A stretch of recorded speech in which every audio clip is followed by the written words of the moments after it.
Hello everyone, कैसे हैं आप सब। उम्मीद करती हूँ सब ठीक ठाक होंगे। हम भी अल्हम्दुलिल्लाह बिल्कुल ठीक है और हो रहे हैं डेली लाइफ आइडियाज़ में आप लोगों को खुश आमदीद। तो रोज़ाना की छोटी छोटी बचतें मुस्तकबिल में बहुत बड़ी ताकत बन जाती है। आज मैं आप लोगों के साथ इस टॉपिक पर बात करूँगी कि आज की सेविंग कल का मजबूत मुस्तकबिल। अक्सर हम ख़वातीन सोचती है कि घर के महदूद बजट में बचत करना बहुत मुश्किल है, लेकिन हकीकत ये है अगर हम रोज़ाना सिर्फ चंद रुपए भी बचाए तो वक्त के साथ एक अच्छी खासी रकम जमा हो सकती है। हर रोज़ 50 या 100 रुपए अलग रखें। ये रकम बज़ाहिर बहुत छोटी लगती है, लेकिन साल भर में हज़ारों रुपए बन सकते हैं। मार्केट या ऑनलाइन गैर ज़रूरी चीज़ों से दूर रहे। घर के अखराजात लिखे।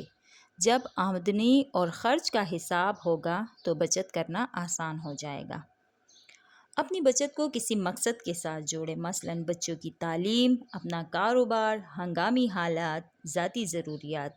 इसके लिए आप लोगों के पास अपनी अमाउंट का होना बहुत ज़रूरी है।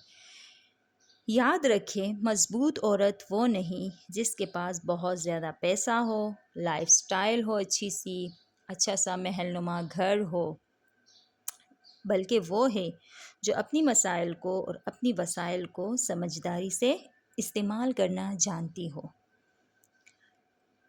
आज अगर हम ये छोटी छोटी बचतें, छोटी छोटी सेविंग करेंगे तो कल एक बहुत बड़ा मुस्तकबिल, हमारा ब्राइट फ्यूचर बन सकता है। आज ही अपना एक बचत बॉक्स बनाए और अपनी माली खुद मुख्तारी की तरफ पहला कदम बढ़ाए। वीडियो अच्छी लगे तो लाइक करें, शेयर करें और चैनल को ज़रूर सब्सक्राइब करें। दूसरी वीडियो तक आने के लिए मुझे दीजिए इजाज़त। अल्लाह हाफिज़।